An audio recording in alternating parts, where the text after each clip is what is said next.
और एक बहुत गलत एक अंडरस्टैंडिंग उनके दिमाग में डाली जाती है कि हिंदुइज्म में मल्टीपल गॉड्स हैं, और हमें भी यही बताया जाता है कि मल्टीपल गॉड्स हैं, but that is a misunderstanding. That is probably the biggest misunderstanding about Hinduism. भगवान को जब प्रिजर्वेशन करनी है तो वो विष्णु रूप लेते हैं, जब उनको डिस्ट्रक्शन करना है तो वो रुद्र रूप लेते हैं, जब उनको क्रिएशन करनी है तो वो ब्रह्मा जी का रूप लेते हैं.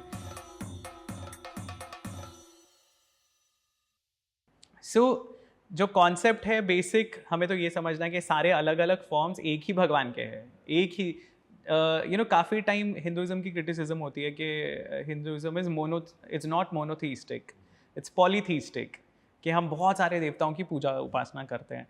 और एंशियंट जितनी सिविलाइजेशन थी वो सारी पॉलीथीस्टिक थी. आप अगर देखेंगे ग्रीक गॉड्स, रोमन गॉड्स तो anyways they were derived from Greek gods, but Egyptian gods, so Mesopotamia, जितनी पुरानी सिविलाइजेशन थी they were all polytheistic, right. They were not monotheistic, क्योंकि वो अलग अलग एनर्जीज, अलग अलग डिविनिटीज को रिकग्नाइज करते थे. जो मॉडर्न रिलीजन्स है, रिलेटिवली मॉडर्न जो नए रिलीजन्स हैं, वेस्टर्न रिलीजन्स, उनका कॉन्सेप्ट है एक ही भगवान है, मोनोथीस्टिक. आप भगवान की कंपैरिजन नहीं कर सकते किसी और से, राइट. और एक बहुत गलत एक अंडरस्टैंडिंग उनके दिमाग में डाली जाती है कि हिंदुइज्म में मल्टीपल गॉड्स हैं, और हमें भी यही बताया जाता है कि मल्टीपल गॉड्स हैं, but that is a misunderstanding. That is probably the biggest misunderstanding about Hinduism. हमारे वेदों में, उपनिषदों में एक ही भगवान का जिक्र किया जाता है कि एक ही है परमात्मा, और उन्हीं की मैनिफेस्टेशंस है, सब अलग अलग फॉर्म्स हैं. एंड इसको देखिए, समझने के लिए एक बहुत ही सिंपल चीज़ है. आप अगर घर पे हो, और if you see in your family, आपके फादर आपके साथ कैसे बिहेव करेंगे घर में, अपने ऑफिस में वो कैसे बिहेव करेंगे, या अगर वो अपने फ्रेंड्स के साथ वॉक के लिए गए हैं तो वो कैसे बिहेव करेंगे, या आपकी मम्मी है वो घर में किचन में अगर है तो वो क्या काम कर रही हैं, अगर वो if she is a working lady वो ऑफिस में क्या काम करती हैं, अपने सगे संबंधियों को वो कैसे ट्रीट करती है. If she is hosting a party, she is the perfect hostess, right. उनके काम भी अलग अलग है, उनके रूप बदल गए हैं, राइट. उनका पहनावा बदल गया, उनके बातचीत करने का तरीका बदल गया. और सेम कॉन्सेप्ट है कि भगवान को जब प्रिजर्वेशन करनी है तो वो विष्णु रूप लेते हैं, जब उनको डिस्ट्रक्शन करना है तो वो रुद्र रूप लेते हैं, जब उनको क्रिएशन करनी है तो वो ब्रह्मा जी का रूप लेते हैं. सो बहुत basic understanding unfortunately this is missing from, and not just non-Hindus, even in Hindus this is missing, this basic understanding. मैंने काफ़ी पॉडकास्ट में ये चीज़ क्लियर की है. बहुत लोगों को कंफ्यूजन होता है कि अलग अलग पुराणों में सेम स्टोरी को अलग अलग तरीके से क्यों बताया जाता है, and which is a very valid question, right. अगर आप शिव पुराण में देखेंगे तो शिव जी को सुप्रीम बताया गया, अगर आप देवी भागवत या देवी पुराण में देखेंगे तो शक्ति सुप्रीम, और वैष्णव पुराण जो है, विष्णु पुराण में विष्णु जी सुप्रीम है, भागवत पुराण में कृष्ण जी सुप्रीम है. सो लोगों को कन्फ्यूजन होता है कि क्यों और सुप्रीम है कौन. हाँ, right. So that's a very valid question, but उसका आंसर बहुत सिंपल है कि all of them are supreme at different times. So जो हमारे वेदों में जो कॉन्सेप्ट है ना, that's a very beautiful concept, और उसको बोलते हैं हीनोथीज्म, जिसका मतलब है कि जब वो ऋषि किसी एक देवता के बारे में प्रेयर कर रहे हैं या उनके बारे में मेडिटेट कर रहे हैं तो उनके लिए वही सुप्रीम है. तो इंद्र को सुप्रीम बताया गया है कितने वैदिक वर्सेस में, विष्णु जी के लिए वर्सेस हैं, रुद्र के लिए वर्सेस हैं, हिरण्यगर्भ के लिए वर्सेस हैं, अग्नि, सोम, वरुण, वायु, इन सबको सुप्रीम बताया गया है, देवी को सुप्रीम बताया गया है, क्योंकि उस साधक के लिए, उस डिवोटी के लिए यही फॉर्म सुप्रीम है, जिन्होंने ये वेद लिखे हैं, जिन्होंने वो मंत्र देखे, जिन्होंने, या जो अगर हम शिव जी की उपासना कर रहे हैं, आप काशी विश्वनाथ जाएंगे, अगर आप शिव जी को माथा टेक रहे हैं, आपके लिए वो सुप्रीम होने चाहिए. आपके दिमाग में ये कन्फ्यूजन नहीं होना चाहिए कि ये सुप्रीम है नहीं है. इस टाइम मेरे लिए ये फॉर्म सुप्रीम है, क्योंकि ये सारे एक ही सुप्रीम बीइंग के फॉर्म्स हैं. सो वो एक बहुत बेसिक अंडरस्टैंडिंग है. और पुराणों में अलग अलग टाइम की स्टोरीज बताई जाती हैं. सो ब्रह्मा जी के एक दिन में इस तरह इंसिडेंट्स हुए, वो जो इंसिडेंट्स थे वो सारे शिव पुराण में कैप्चर कर लिए गए.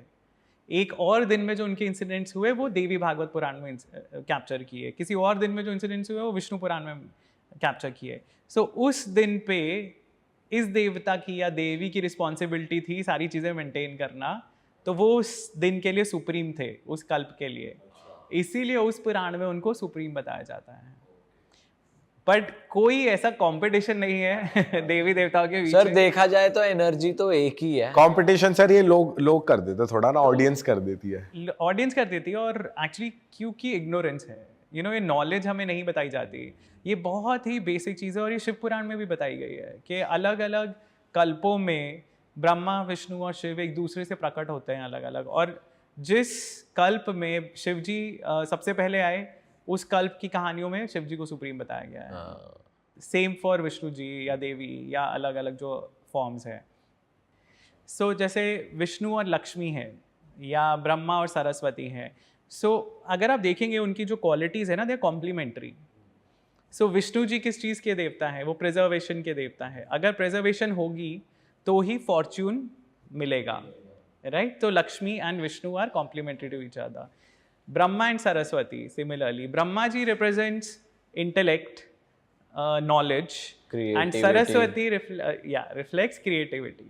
So both are again complementary. Shiv and Parvati, Shiv ji जो हैं वो एसेटिक हैं, साधु हैं, और वो वैराग्य वाले हैं, और पार्वती जो है उनको फर्टिलिटी की गॉडेस माना जाता है। सो कैसे आपको एक बैलेंस बना के रखना है between spiritual life and your domestic duties. सही कह रहे हो सर। अगर आपने शिव शक्ति वाला पॉडकास्ट देखा हो मेरा, तो उसमें मैंने बताया कि शिव जी और शक्ति की, जो सती की या पार्वती की जो कहानियाँ हैं, दे reflect your domestic life in various ways. मतलब एक नॉर्मल कपल में, एक हस्बैंड वाइफ में, गर्लफ्रेंड बॉयफ्रेंड में क्या झगड़े होते हैं, क्या उनके इश्यूज आते हैं, वो सारी चीज़ें रिफ्लेक्ट होती है इनकी स्टोरीज में। और उसमें लोग कंफ्यूज हो जाते हैं कि अरे ये तो भगवान है, ये ऐसे क्यों बिहेव कर रहे हैं, ये ऐसे क्यों लड़ रहे हैं। But these are not real stories in the sense that वो सच में लड़ नहीं रहे हैं। इनको बोलते हैं लीला भगवान की। सो उन्होंने एक लीला एनैक्ट की है for the benefit of the world. So Shiv ji और पार्वती जी की ऐसी बहस हो रही है। एंड अगेन काफ़ी लोगों को शायद ये नहीं पता हो कि शिव जी का जो रंग है ना, वो कर्पूर गौरम है। वो he is white in colour basically. जैसे हम जनरली पेंटिंग्स में, फोटोज में देखते हैं, उनको डार्क दिखाते हैं, डार्क ब्लू भी दिखाते हैं, हाँ ब्लू भी दिखाते हैं, पर्पल दिखाते हैं। पर शिव जी का जो कलर वेदों में बताया जाता है, उनको बोलते हैं Neel Lohit. Neel is blue and Lohit is red. So his back is red, basically he is red in colour, and उनका जो कंठ है वो ब्लू है बिकॉज ऑफ द पॉइजन, तो नीलकंठ भी उनको बोलते हैं। पर शिव जी के काफ़ी फॉर्म्स हैं, जिसमें से एक फॉर्म में वो प्योर वाइट कलर के हैं। और शक्ति जो है, हम हमेशा शक्ति को, पार्वती को फेयर देखते हैं, पर शक्ति का जो ओरिजिनल कलर है सती का या पार्वती का, दैट इज डार्क। अच्छा, ये नहीं पता था हमें। हाँ, ये नहीं, क्योंकि डिपिक्शन में कभी ऐसा दिखाते नहीं, उल्टा होता है हमेशा, राइट? पर शिव जी का कलर इज वाइट एंड शक्ति का कलर इज डार्क। तो शिव जी और पार्वती में बहुत ही ऐसे नोक झोंक चल रही है, मस्ती वाली। और शिव जी बोलते हैं कि तुम इतनी सुंदर लगती हो, जैसे एक मतलब हम दोनों इकट्ठे ऐसे लगते हैं जैसे एक मॉनसून क्लाउड में बिजली चमक गई हो, which is such a beautiful poetic expression, right? कि एक मॉनसून, डार्क मॉनसून क्लाउड है, और उसमें जब बिजली चमक रही है, तो उन दोनों का जो संगम है वो है हम दोनों। एंड ऐसे ऐसे वो 2-3 और चीज़ें बोलते हैं, जैसे एक संदल के पेड़ पे काला सर्प लिपटा हुआ हो, वैसे। तो अपनी तरह से बहुत पोएट्री करने की कोशिश कर रहे हैं सर। लेकिन जैसे अभी आपने कहा शिव जी, जैसे सबको पता है शिव जी और पार्वती जी की एग्जिस्टेंस रियल थी, बट जो इनकी ये लीला है, अगर ये लिखी गई है तो ये रियल क्यों नहीं मानी जा रही है? नहीं, रियल है। मतलब मेरा कहने का मतलब है कि उनकी लड़ाई रियल नहीं है, वो ये एनैक्ट कर रहे हैं कि हम एक दूसरे से रूठ गए, मना रहे हैं, सो दैट उससे एक हायर पर्पस सर्व हो। तो अभी इसी कहानी में जब ये इनकी नोकझोंक चल रही है, तो उसमें पार्वती जी नाराज हो जाती है। वो कहती है कि तुमने इनडायरेक्टली मुझे कहा कि मैं डार्क हूँ। अच्छा, रंग पे बात आ गई। सो एंड अगर आप पढ़ते हो, जब वो पढ़ते हो ना, आपको लगता है कि यार मतलब ये तो भगवान है, ये तो देवी देवता है, ये ऐसे ये नाराज क्यों हो रहे हैं? क्यों हो रहे हैं? And this is such a small thing, such a superficial thing, but clearly they want to show us something. और तो पार्वती जी कहती हैं कि अब मैं जा रही हूँ यहाँ से कैलाश छोड़ के, और मैं तभी वापस आऊंगी जब मेरा रंग फेयर हो जाएगा। हाँ। और वो जाती हैं तपस्या करने और शिव जी बहुत मनाने की उनको कोशिश करते हैं और नहीं मानती हैं। अब ये पूरी स्टोरी के पीछे एक रीज़न है और वो है ये शुंभ और निशुंभ का जो वरदान था उसको फुलफिल करना। सो पार्वती की जो तपस्या है, उस तपस्या वो ब्रह्मा जी को तपस्या करती हैं। And again, it's such a beautiful thing that she says, and I think this is in Shiv Puran, I think Shiv Puran. So वो ब्रह्मा जी आते हैं प्रसन्न होके और वो उनको बोलते हैं कि मतलब आप तो जगत जननी है, आप शक्ति हैं, आप क्यों प्रेयर कर रही हैं? You can easily do anything anytime. But she says कि नहीं, मुझे जो लोकाचार है उसकी तरह से बिहेव करना है और आप मेरे से 3 तरह से रिलेटेड हो। अगर आपने मुझे कहा मैं जगत जननी हूँ तो उस हिसाब से, उस रिश्ते से आप मेरे पुत्र हुए ब्रह्मा, राइट? क्योंकि फिर सब भगवान देवी के ही बनाए हुए हैं, राइट, क्रिएटेड है। आप उस हिसाब से मेरे पुत्र हो। अगर हम देखें कि रुद्र कैसे उत्पन्न हुए थे, तो रुद्र ब्रह्मा जी के फोरहेड से निकले थे, बेसिकली जो शिव जी का फॉर्म है।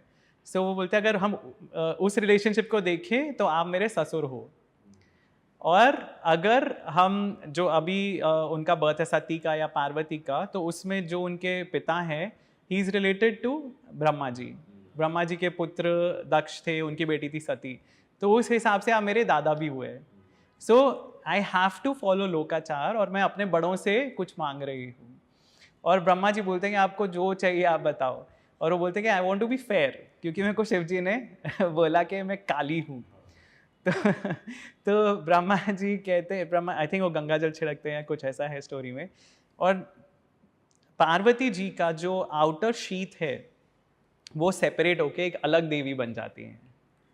एंड दैट देवी, जो उनका आउटर डार्क स्किन है, टिश्यूज जो है ना, बेसिकली उनके टिश्यूज में से एक देवी निकलती हैं अलग, जिनको हम बोलते हैं काली। तो all the darkness that was there, that separates, and what is left is Gauri. So Kali and Gauri, again, they are one individual in 2 different forms. अच्छा। So जो काली माता वो है, फिर वो जाती हैं वो लड़ाई करने, और वो शुंभ वगैरह के साथ जो लड़ाई होती है, और उनका दूसरा नाम काली का है कौशिकी, क्योंकि कौशिक इज बेसिकली टिश्यूज से जो निकली हैं, उनका नाम है कौशिकी।